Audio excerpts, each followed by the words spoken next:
Bom dia, tudo bem? A mensagem que Deus colocou para mim hoje, ela diz assim: só podemos suportar essa vida quando colocamos toda a nossa fé e esperança em Jesus. Senhor, tende misericórdia de nós. Perdoa, Pai, todos os nossos pecados. Livra-nos de todo mal. Nos afasta de tudo aquilo que não vem de Ti. Nós agradecemos, Senhor, por mais esse dia. Pelo alimento, pela palavra, pela presença.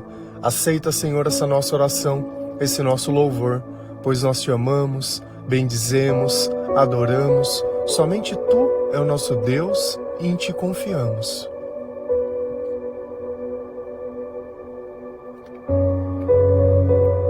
Quando nós vivemos longe do Senhor, quando nós não temos a Sua sabedoria, quando nós não sentimos a presença do Espírito Santo, a nossa vida, ela não passa de dúvidas, incertezas e preocupações.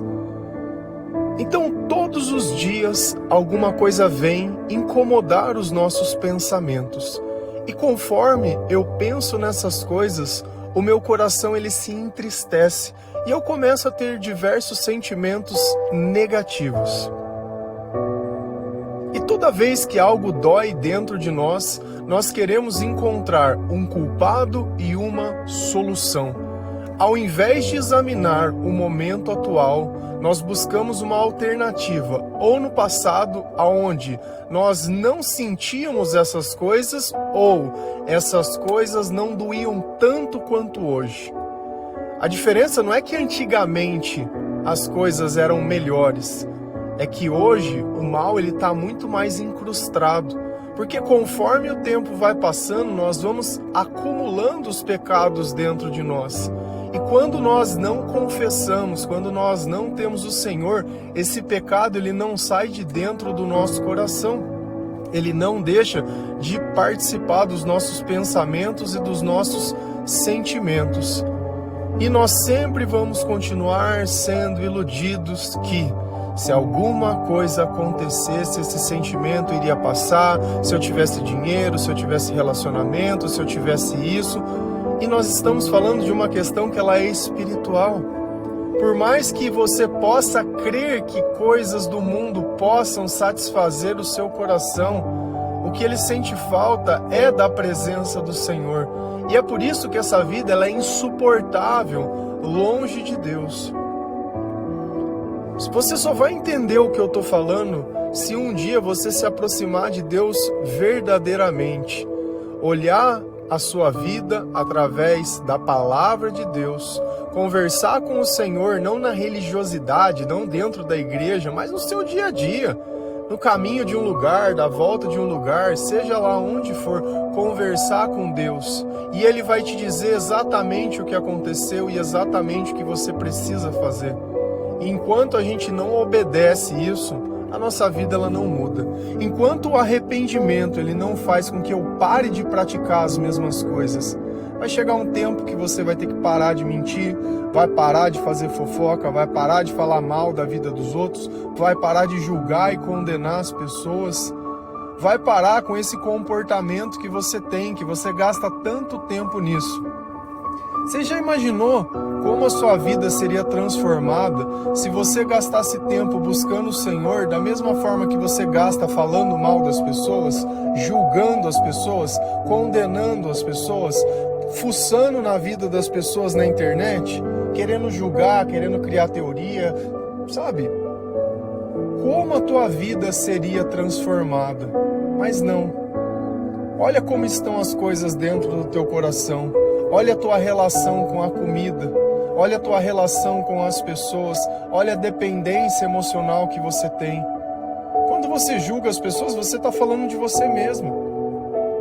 Toda vez que você quer que alguém faça o que você não fez. Quando nós erramos, nós erramos. Quando nós pedimos perdão para Deus, é sobre o que nós fizemos, não sobre o que os outros fazem ou deixam de fazer. Se a gente vai lá em 1 João 5, versículo 3 a 5 e 14. A palavra do Senhor ela diz assim: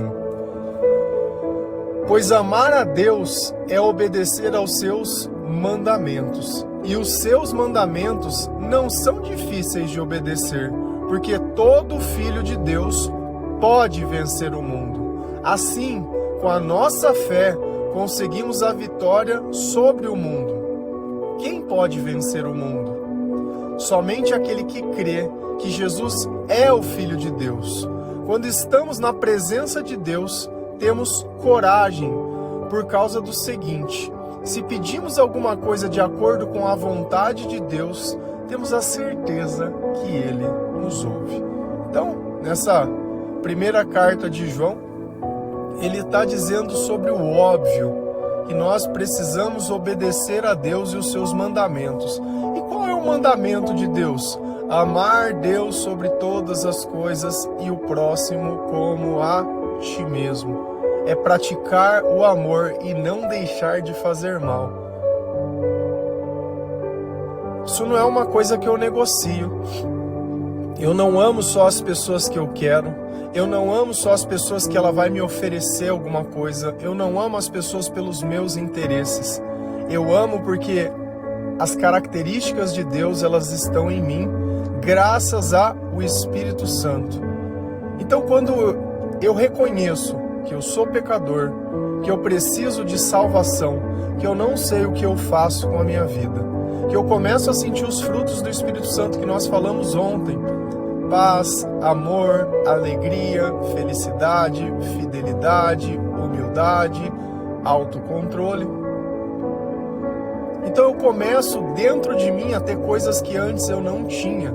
Dentro dos meus pensamentos já não tem mais preocupação, eu sinto paz. Dentro dos meus sonhos, eu já não fico pensando que eu preciso impor aquilo a Deus, mas pergunto: Senhor, qual é a sua vontade? Eu quero estar onde o Senhor está. Senão não faz sentido a gente conquistar as coisas nesse mundo. E os seus mandamentos não são difíceis de obedecer.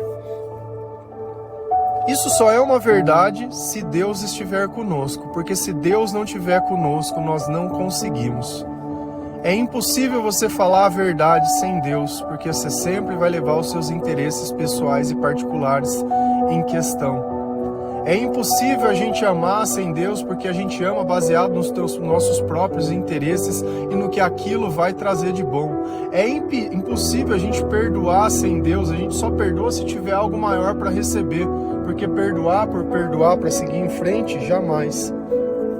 Então é impossível a gente ter as virtudes de Deus sem Deus. E quando Deus está conosco, não é difícil fazer o que Ele pede, porque Ele sempre dá um escape, Ele sempre nos dá poder, Ele sempre nos dá discernimento.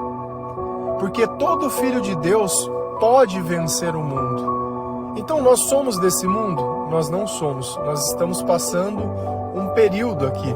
E nesse período Deus está vendo o que nós estamos buscando.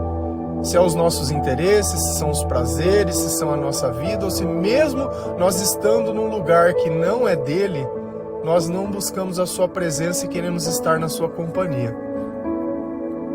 Então nós podemos vencer o mundo, nós podemos vencer esses sentimentos, nós podemos vencer todas essas coisas, mas nós dependemos de Deus para poder acontecer isso. Não é depender das pessoas, não é depender da sorte, não é depender disso ou depender daquilo, é depender de Deus, única e exclusivamente de Deus.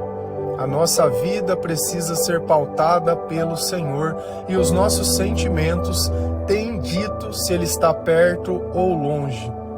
Você precisa começar a prestar atenção no que tem sentido. Porque se você tem se sentido mal e tem achado que o mal que está dentro de você é culpa de alguém, ninguém tem capacidade de colocar nada dentro de você, a não ser você mesmo. Então tudo que está depositado dentro de você foi você que colocou. É seu, isso é seu. Se existe alguém que pode te ajudar, é Jesus Cristo. Se você quer sair dessa condição, é por Jesus Cristo. Você está buscando a Deus por quê? O que você quer de Deus? Vai, pede. Vamos. Jesus, o gênio da lâmpada, pede. Se eu pudesse, se Deus chegasse em mim, pudesse falar assim: olha, pode escolher o que você quer, eu pediria salvação. eu pediria arrependimento. Eu pediria para poder servir ao Senhor, para poder estar na presença dEle, para poder segui-lo. E mais, ao invés de só pedir, eu também iria agradecer pelo sacrifício que Ele fez por nós, pela Sua palavra, pelo Espírito Santo. Então aquilo que nós precisamos, nós já temos. O resto são coisas que vão acontecer na nossa vida no gastar do tempo, e vai chegar um tempo que já não tem mais tempo.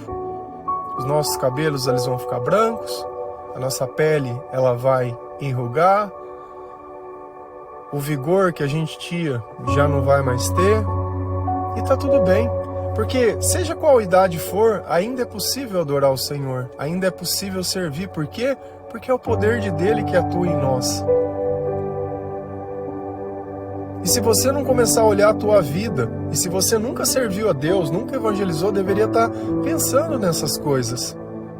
Esse Deus de sentar em banco de igreja, infelizmente, ele não salva ninguém. Porque sentar no banco de uma igreja e não sair obedecendo os mandamentos de Deus, você não vai vencer o mundo. Se você não ama, você não vai vencer o mundo.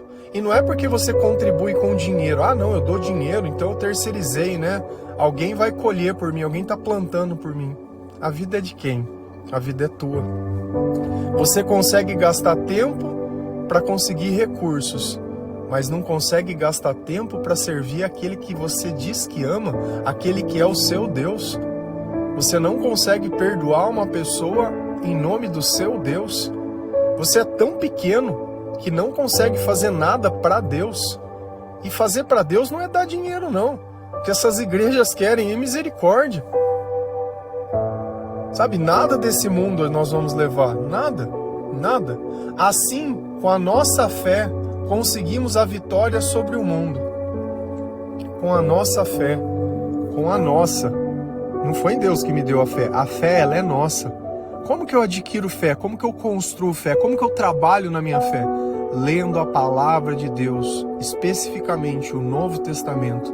A nossa fé vem por ouvir as palavras de Jesus Cristo. Então você precisa ler a Bíblia e principalmente o Novo Testamento. Se você sente que você não tem fé, e mesmo que você tenha, porque nunca é demais acreditar em Deus, nunca é demais confiar no Senhor, nunca é demais sentir a sua presença. Então a vitória vem por meio de quem? Do sucesso, da faculdade, do relacionamento, de eu ter o que eu quero, o lugar que eu moro ou não. A vitória vem por meio da minha fé. A pergunta toda é: quanto tempo você gasta construindo a sua fé por dia? Ah, eu vou na igreja, fico 2 horas na igreja por semana. Eu leio todo dia. Todo dia. Pelo menos 2 ou 3 vezes eu leio. Fora o devocional que eu escuto, as músicas que ultimamente tem feito e os versículos da Bíblia que é respondido. Quanto tempo eu gasto construindo a minha fé? Quanto tempo você gasta? E se existir o inferno? E se realmente tudo que tiver na Bíblia for a verdade? E se lá na frente, na hora que você vê as consequências dos seus atos, você fala, eu quero... Não tem. Não é melhor começar a fazer agora? Você já está sentindo que algo não está certo, que algo não está bem. Aonde você for, o pecado vai com você. Eu não sei se você entende isso. Tem gente que acha que se mudar de cidade vai resolver a vida. Que se mudar de condição, onde você tiver, o pecado está dentro de você. E aí? Ah, não, agora eu não gosto mais de homem, agora eu sou mulher, eu sou poliamor, agora eu vou pegar os meninos, vou pegar as meninas, é tudo isso e só. Minha vida baseia no coito. Resolveu? Uma coisa que eu acho mais curiosa é quando essas pessoas que acreditam que a felicidade é o outro e que é o outro do mesmo par, né? Aquele que Deus diz que não. Não, esse não foi, essa não é a relação natural. E talvez você se questione, mas por que Deus não aceita? Porque se em 100 anos todo mundo tivesse essa brilhante ideia que você está tendo agora, não teria mais humanidade. Só, simples assim. E o papel de Deus é zelar pela criação. E você quer destruir a criação por prazer. Porque você acha que isso é o amor, porque eu não preciso. E começa a modificar o seu corpo, o seu jeito. O sentimento vai continuar do mesmo jeito. Quem tiver fazendo o que com quem, o sentimento vai estar lá do mesmo jeito. Vai chegar um dia que você vai se questionar o que você tem feito. O problema é que tem gente que erra tanto a mão e a dose que não tem mais volta. Vai lá no médico, manda tirar uma coisa, manda pôr outra, manda fazer. Depois descobre que não mudou o sentimento. E não vai mudar o sentimento. E não vai mudar. Sabe, você pode acreditar no que eu tô te dizendo ou pode viver a ilusão que o diabo colocou na tua cabeça. A diferença entre nós dois é que eu tô me sentindo bem e você tá se sentindo mal. Quem será que tá certo? Porque se a verdade fosse o que você quer, eu teria que fazer o que você faz. Porque a verdade, ela é a mesma para todas as pessoas. Só que eu já conheci pessoas e já vi pessoas que elas buscaram exatamente isso e não se sentiram satisfeitas. Eu não posso mudar minha vida pelas coisas que acontecem. Porque se eu sirvo a Deus, eu sirvo em qualquer circunstância. Se eu venço o mundo, é porque Deus está comigo. Quem pode vencer o mundo? Somente aquele que crê que Jesus é o Filho de Deus. Você crê que Jesus é o Filho de Deus? Você crê que Jesus é o nome que está acima de todo nome? Quando você ora para quem? Todas as orações, 100% é só Jesus. Eu não teria coragem de pedir para um santo. Eu não teria coragem de pedir para a mãe de Jesus. Eu não teria coragem de pedir para qualquer outro tipo de pessoa. Eu não teria coragem.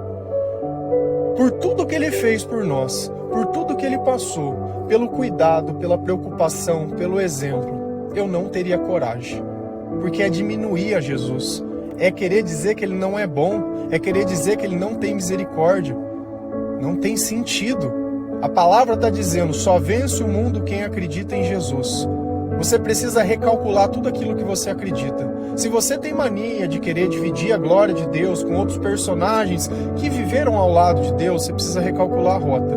Porque eu vou perguntar de novo, como estão os teus sentimentos? Se você está se sentindo triste, sozinho, abatido, cansado, sobrecarregado, amargurado, preocupado, desmotivado, estressado, se você sente raiva, ódio, frustração, mágoa, rancor, se você tem ciúme, se você tem inveja, sabe, se você generaliza a forma, todas essas coisas, na presença de Deus elas passam. Deus, Jesus Cristo. Porque você pode morrer contando bolinha, pode morrer e esse sentimento tá aí. E essa falsa sensação de religiosidade, de gastar tempo, você está gastando tempo naquilo que não é Jesus. Se o teu Deus não muda o teu coração, se a igreja que você frequenta não muda o teu coração, tem alguma coisa errada na igreja, não na palavra. Não é Deus que te escuta, é você que busca no lugar errado. Você que acredita nas coisas erradas. Você que não aumentou a tua fé. Se a vitória não vem, é por você. Você acha que a gente dá uma Bíblia de presente para as pessoas? Por quê? Porque ela é o começo de tudo. A Bíblia é o start. Sem a Bíblia não adianta, sem a palavra, sem o conhecimento, é a coisa mais importante. Se você tivesse que escolher entre ir na igreja e ler a Bíblia, qual você escolheria? Eu sempre escolheria a Bíblia. Eu sempre escolheria a Bíblia. Independente, eu sempre escolheria a Bíblia. O Deus puro, sempre a palavra. Sempre, acima de qualquer coisa, a palavra. A palavra. Depois de estar carregado da palavra, eu ia ver onde que Deus quer que eu vá. Porque eu ir num lugar porque eu quero, não, eu vou aonde Deus quer, não aonde eu quero. Eu tenho que estar onde Deus quer que eu esteja, é lá que eu tenho um propósito para a minha vida. Quando estamos na presença de Deus, temos coragem por causa do seguinte: se pedimos alguma coisa de acordo com a vontade de Deus, temos a certeza que Ele nos ouve. Primeiro, se eu estou na presença de Deus, eu não sinto medo. Tá? Coragem é diferente de sentir medo. Se eu tenho coragem, eu tenho confiança. É como uma criancinha que está junto do pai. Ele sabe que ele vai proteger. Ele sabe que ele vai estar ali se precisar de alguma coisa. Ele sabe que nada vai faltar. Então nós temos coragem na presença de Deus. E quando nós oramos na presença de Deus, nós sabemos que Deus, Ele nos atende. Porque nós oramos baseado na vontade dEle. Não na minha vontade. Você já perguntou qual é a vontade de Deus? Porque você gosta de falar para Ele qual é a sua vontade. Algum dia você perguntou qual era a vontade dEle? Algum dia você perguntou se você tem feito aquilo que Ele coloca dentro do teu coração, se você tem amado ou não? É sempre sobre você, e o que você quer, e o que você é, e o que os outros te fizeram, e o que você fez. Você já parou para pensar? No mal que você fez, no mal que você causou? Já parou para pensar? É sobre isso, o evangelho é sobre isso, o arrependimento é isso, é parar para pensar na desgraça que você vive, na desgraça que você fez, e começar através do amor de Deus a mudar essas coisas. Se a gente continua lá em 2 Coríntios 4, versículo 8, 9, 15 e 16, a palavra do Senhor ela diz assim: muitas vezes ficamos aflitos, mas não somos derrotados. Algumas vezes ficamos em dúvida, mas nunca ficamos desesperados. Temos muitos inimigos, mas nunca nos falta um amigo. Às vezes somos gravemente feridos, mas não somos destruídos. Tudo isso acontece para o bem de vocês, a fim de que a graça de Deus alcance um número cada vez maior de pessoas e estas façam mais orações de agradecimento para a glória de Deus. Por isso, nunca ficamos desanimados. Mesmo que o nosso corpo vá se gastando, o nosso espírito vai se renovando dia a dia. Então, Paulo, nessa segunda carta aos Coríntios, ele está descrevendo o quê? Os sentimentos dele. Enquanto nós não nos convertermos, enquanto nós não nos convencemos, enquanto nós não estamos fortalecidos, enquanto existe ainda alguma brecha dentro de nós, alguma dúvida e alguma incerteza, vai existir aflição? Vai, porque o diabo ele vai explorar aquela falha na tua mente para ficar colocando pensamentos. Ai, você não dá certo com ninguém, Deus nunca vai te perdoar por isso, porque não sei na onde, olha isso, eu não sei o que, e você vai ficar. Eu posso sentir isso? Posso. Como eu combato isso? Com a palavra de Deus, com a verdade. Porém, mesmo nesses momentos de aflição, nós não somos derrotados. Eu não largo da mão de Deus, eu não desisto do evangelho e da palavra. Então, o meu coração ele pode mudar momentaneamente, porque eu tirei os olhos do Senhor. Mas eu não vou deixar de caminhar com Ele. Eu não vou deixar de acreditar na palavra. Então, nós não vamos ser derrotados. Não é porque um dia você acabou errando, pecando, voltando nos velhos hábitos, que amanhã você não pode voltar de novo. Não é porque um dia você começou a alimentar de novo pensamentos, a loucura, que você não pode pôr um freio nisso e parar. O que a gente não pode é criar pontos que são definitivos na nossa vida. Ah, eu não vivo mais, eu não tenho mais, senão daqui a pouco você vai querer tirar a própria vida. Daqui a pouco você não vai querer ver o sol nascer. Você não quer mais nada.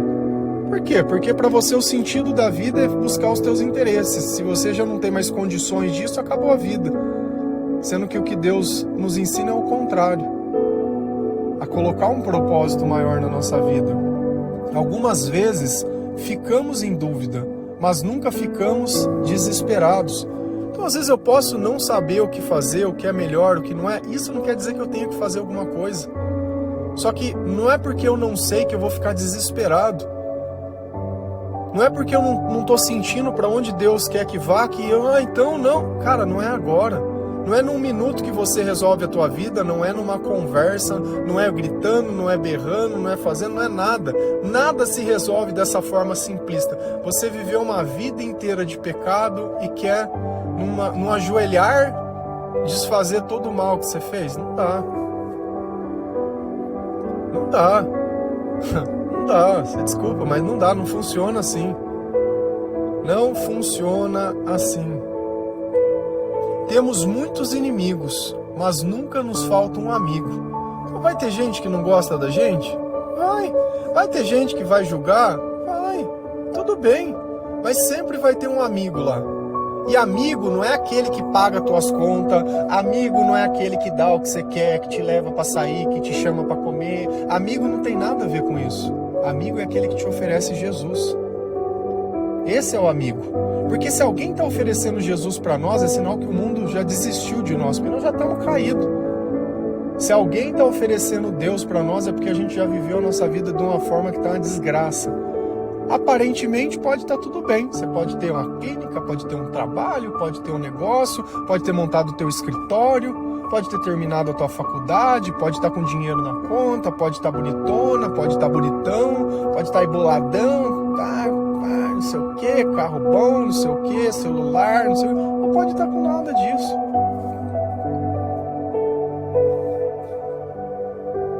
E mesmo assim você precisa de Deus, porque os teus sentimentos não estão bons. Você toma algum complemento para segurar o seu humor? Já diagnosticaram você com algum transtorno de alguma coisa? Exatamente sobre isso. Se eu fosse antigamente, com certeza eles iam me dar remédio. E quando Jesus chegou, já não tem mais os sintomas. Curioso. Curioso como as pessoas não falam sobre isso. Não existem testemunhos sobre isso. Isso deveria ser passado, é um conhecimento. Experimente. Faça um teste. Pega a Bíblia, versão NTLH, nova tradução da linguagem de hoje, que é mais fácil para você ler. Pega um papel antes e eu quero que você escreve como estão os teus sentimentos. Não o que você quer, nem o que você quer que os outros falem. Estamos falando sobre você. Estou me sentindo triste, estou me sentindo isso, estou me sentindo aquilo, eu penso nisso. Sobre você, 100% você. Dobra esse papelzinho, coloca no começo da Bíblia e começa a ler. Mateus, Marcos, Lucas, João. E vai seguindo até o fim. Vai chegar lá em Apocalipse. Quando você chegar lá em Apocalipse, você pega o papel, escreve na outra parte como você está se sentindo. O dia que você lê a primeira parte que você escreveu, você vai falar, cara, por que eu fiquei sofrendo por tanto tempo? E a tua vida não mudou. O que mudou foi a tua fé. O que mudou foi as tuas palavras. O que mudou foi o Espírito Santo na tua vida. Faz o teste. O meu livro, ele conta sobre isso. Quando eu vivia sem Deus e o que aconteceu quando Jesus chegou. Faz o teste. Faz o teste da palavra de Deus e vê se no final você não vai dormir bem, se vai ficar ansioso, se vai ter preocupação, se você vai continuar. Ah, terminei. Não termina. Você vai voltar de novo, de novo, de novo. Depois você começa o Novo Testamento, mas a tua vida vai ser outra. Às vezes somos gravemente feridos, mas não somos destruídos. Às vezes vão acontecer coisas que nós achamos que não vamos suportar, mas nós não vamos ser destruídos. Tudo isso acontece para o bem de vocês, a fim de que a graça de Deus alcance um número cada vez maior de pessoas. Toda vez que a dificuldade vem, nós oramos mais. Então a tribulação que nós passamos, as aflições que nós passamos, as brechas que nós deixamos, nós oramos, nós buscamos, nós acreditamos, nós colocamos a nossa esperança na mão do Senhor. E isso provoca ainda mais graça. Isso provoca ainda muito mais glória a Ele. E isso alcança muito mais pessoas também. Porque cada vez que um sofre, nós temos a oportunidade de pregar as boas novas do reino de Deus. Cada vez que alguém está triste, cada vez que alguém está desanimado, nós conseguimos consolar através da palavra de Deus. E isso provoca uma glória muito maior para o Senhor. Provoca algo que mais pessoas vão agradecer a Deus, mais pessoas vão reconhecer o nome de Jesus Cristo, mais pessoas vão se arrepender dos seus pecados, mais pessoas vão conhecer o Evangelho verdadeiro, mais pessoas vão conseguir vencer o mundo. Por isso nunca ficamos desanimados. Então existe uma razão, é a oração, é a presença de Deus, é o Evangelho, é a evangelização, são os louvores. Nós não vamos desanimar. Muitas coisas vão ainda acontecer, coisas que nós nem imaginamos. E nós não vamos desanimar, nós não vamos largar da mão de Deus, nós não vamos reclamar, nós não vamos culpar. O que nós vamos fazer é amar, obedecer a Deus, porque isso não é difícil de fazer quando Ele está conosco. Então se eu não estou conseguindo fazer, por quê? Porque é o pecado que está em mim. De novo, por que eu falo tanto de arrependimento? Porque é o que está escrito na Bíblia. Arrependam-se, arrependam-se, porque o reino de Deus está próximo. Arrependam-se. E aí? Já se arrependeu? Já contou a verdade? Já confessou a sua culpa? Porque pedir desculpa só é muito simplista. Imagina, eu chego lá Chegamos no dia do julgamento final. Eu tenho uma multidão de pecados. Eu chego lá para Jesus e falo: Jesus, você me desculpa? Posso ir para o céu já? Não dá para ser assim. Não dá pra gente ser simplista. Na hora de fazer o mal, na hora de elaborar mentira, a gente é ardiloso, a gente é asqueroso. Na hora de falar mal, de julgar, de conectar, de criar narrativa, a gente é asqueroso. Agora, na hora de pedir desculpa, é simplista. Porque você não tá querendo desfazer. Você não quer deixar à vista a maldade. Você só quer mostrar que entendeu. Mesmo que o nosso corpo vá se gastando, o nosso espírito vai se renovando dia a dia. Então, o nosso corpo ele vai ficando mais velho? Vai, mas o nosso espírito ele se renova, ele fica mais forte, ele fica mais sábio, fica mais amoroso, fica mais paciente. Temos mais autocontrole, então isso lapida a nossa forma de ser. Não se preocupa com o teu corpo, entre aspas, que você vai cuidar do seu corpo, cuida do seu corpo. Mas não preocupar de, estou ficando velho, ninguém me quer. Cara, pelo amor de Deus, se você é só um corpo, coloca uma alma, coloca Jesus dentro dele, porque um corpo não tem valor para o mundo. Mas um corpo cheio de Deus vence o mundo. Amém? Que Deus abençoe cada um de vocês, que vocês possam suportar essa vida ao lado do Senhor, lembrando que sem fé é impossível você suportar, é impossível você alcançar a vitória. Sem Jesus Cristo é impossível mais ainda. É Jesus. Quando for orar, é Jesus. Quando for pensar, é Jesus. Jesus, Jesus, Jesus. Amém? Que Deus abençoe cada um de vocês. Feliz a nação cujo Deus é o Senhor. Um bom dia.